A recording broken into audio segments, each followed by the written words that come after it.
Got one kind of buried here, but hopefully it's all there, and we'll see. Oh, that is a dandy. Wow. Ah, the tip's damaged on that side. Doggone it. That's a millimeter away from being an incredible point. Still looks real good on that side, just a smidgen out of the tip.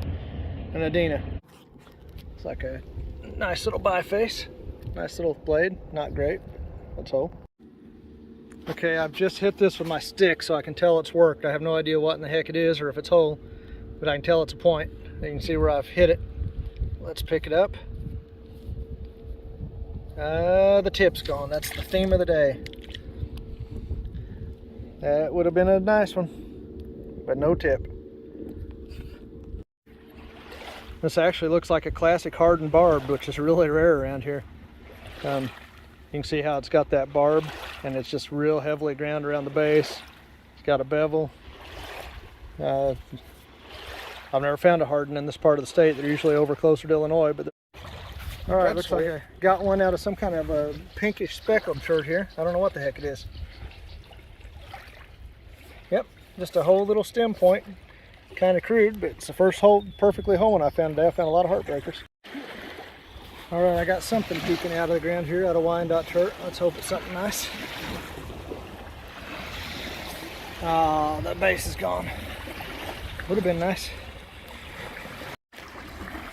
Okay, after just finding this huge heartbreaker, Adena, I just hit a flake with my stick, and the flake turned out to be a little, looks like an Adena. Not the greatest one, but it is a whole point. So there's two Adenas off this side. I guess this is an early woodland site. It's April 26, 2023, and I'm turning my pumpkin patch, getting it all tilled up, and I was doing my very final pass. I'm on the very edge of the patch right here, and as I was backing up to make my last run with the plow, I looked down and it looks like I've got an isolated archaic stemmed out of fossiliferous turret. And I do. Karnak. April 27th, 2023, and as is so often the case, I was just grumbling how I hadn't found anything. I found a big sandy blunt that I didn't get on video, and just literally as I was saying that under my breath, I looked down and this Adena's laying here. It looks to be perfect. So it's not a real big one, but maybe 2.5 inches, so here we go. That's not a bad Adena at all. Let me clean it off.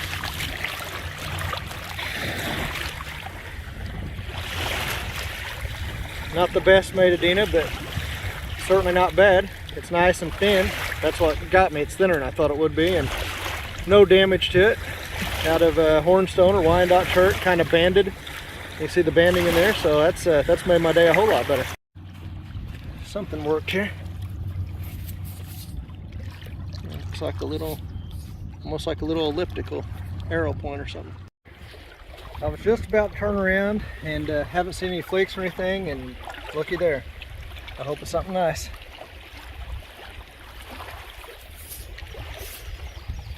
Daggone.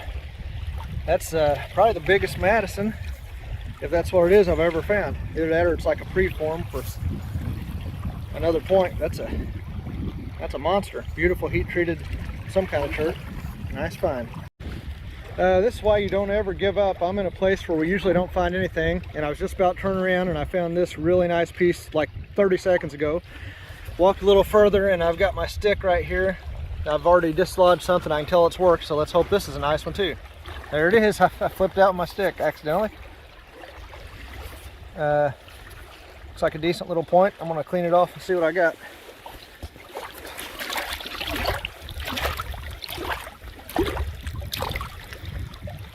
Yes, really nice. That looks like that may be derby chert.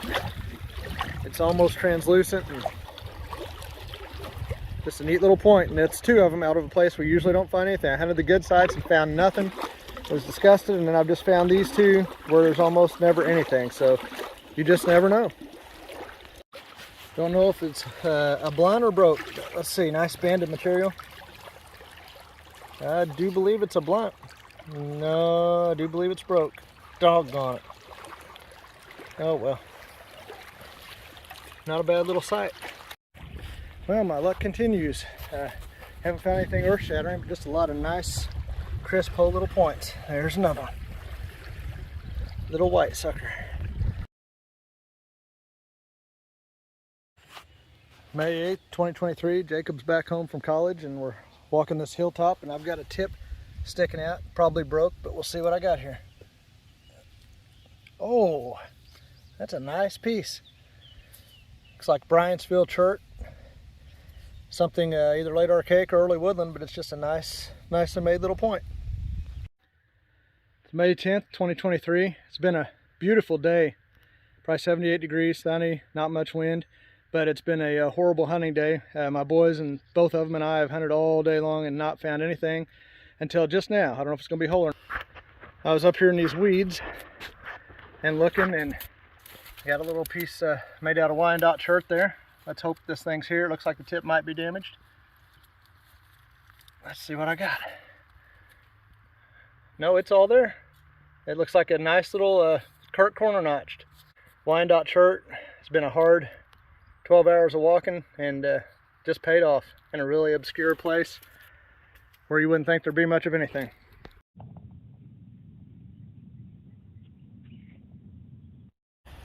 May 15th, last sight of the day, and I just got really lucky. Look at this sucker just laying here. It looks like about a 4-incher, and I looked behind me and it looks like I got a blunt laying right here. So I'm gonna pick up this killer piece here. Look at that. Nicest thing I found in a while. And now let's go get its companion. This nice little blunt over here. And that is a nice blunt. Look at that. Literally about 6-7 feet from each other. Awesome. All right, I'm gonna do a little cleanup video. It's May 15th. I just got home and here on the back porch looking out over the valley, and looks like my oldest son Sam's got something on the smoker, so probably some good food tonight. It was worth it to get out and hunt some arrowheads for the first half of the day with Jacob. So I'm going to clean up the things that are on this video. This will be like my last 3 or 4 hunts, so I'll have that with you in just a second. All right, this is my cleanup video for May 15th, 2023, and these are just the broken things I found on the hunts that are in this video. Obviously, I didn't film all of them, but you can see I found a really nice point today, and I was due for it because I have found, as you can see on here, numerous heartbreakers.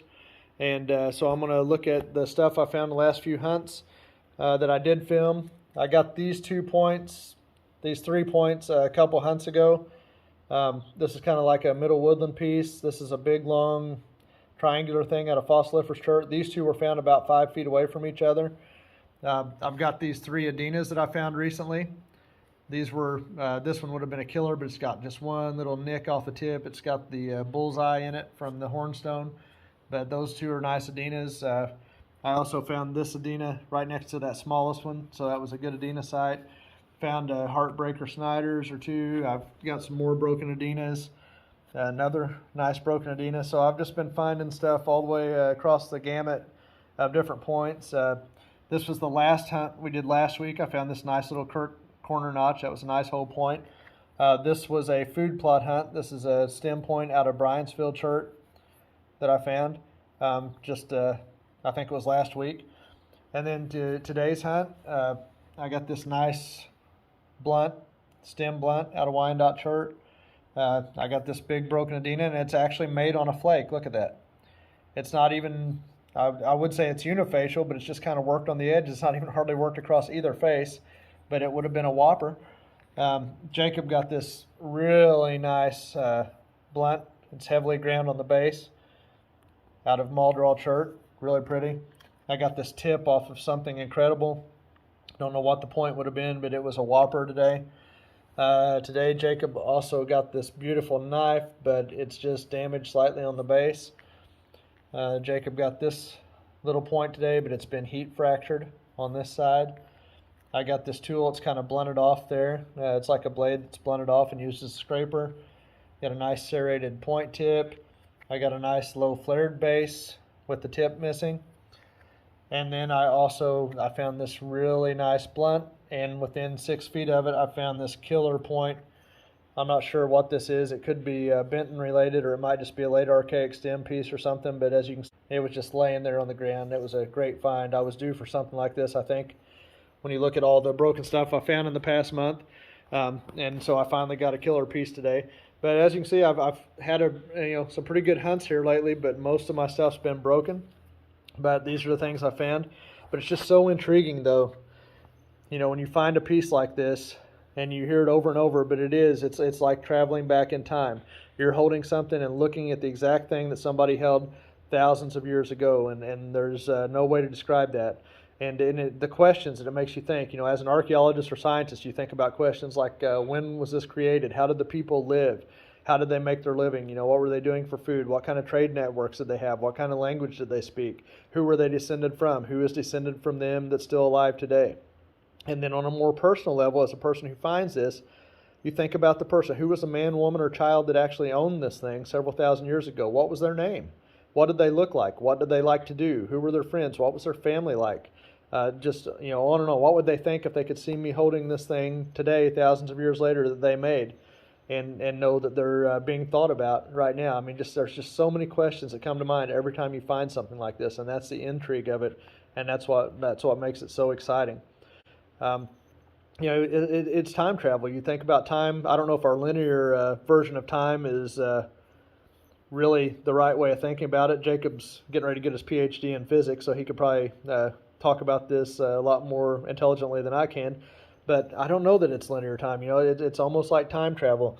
This person who died thousands of years ago is changing the world right now. There's a connection. It's not just me looking at it and saying, oh, that's neat, somebody made that, but they're altering the world. It's kind of like the butterfly effect. By me finding this and the fact that I'm taking the time to talk about this point, it's changing what I would have done today. It's changing my life.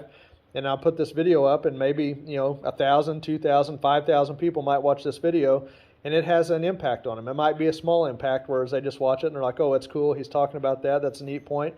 Or it might inspire somebody to to go out and look for some points, or to write a book, or to write a poem, or to just do something different with their life. I mean, who knows what effect little bitty things have, but regardless whether they're big effects or larger effects, somebody who lived thousands of years ago is affecting my life and every one of you right now. Every one of us is different just for having seen this point and me talking about it. It might be a small change, but it has influenced how we live thousands of years later. I mean, that is cool. That person is time traveling, unbeknownst to them, into the future and influencing our lives, and we are time traveling by trying to put ourselves back and wonder what that person was like, what life was like back then, how they lived, what this was used for. Did they hunt with this? Did they kill an enemy with this? Was this a knife? Was this? Did they just whittle a stick with it? What did they do with it? But every one of these artifacts, you have those same kind of questions, the bigger scientific questions and the more individualized personal questions. And it is time travel every time you find a piece. And like I said, I'm due for some more killers, I think. You can see I've found ample heartbreakers and a few nice ones, but it's been really rough hunting this year. All my sites along rivers have been silted in, and the floods have not dislodged very much, and then all of my food plot sites are not getting rained on. Rain just keeps going around us, north and south of us, or east and west of us. So it's been a really rough year hunting, but today with that big point, that beautiful blunt, I kind of made up for it. And as you can see, I found a few other decent things that you've seen on this video. But I just wanted to share those with you, and I hope that all of you who get out and hunt are having good luck, and I hope the season picks up for you. And thanks for taking the time to watch this and let me share it with you.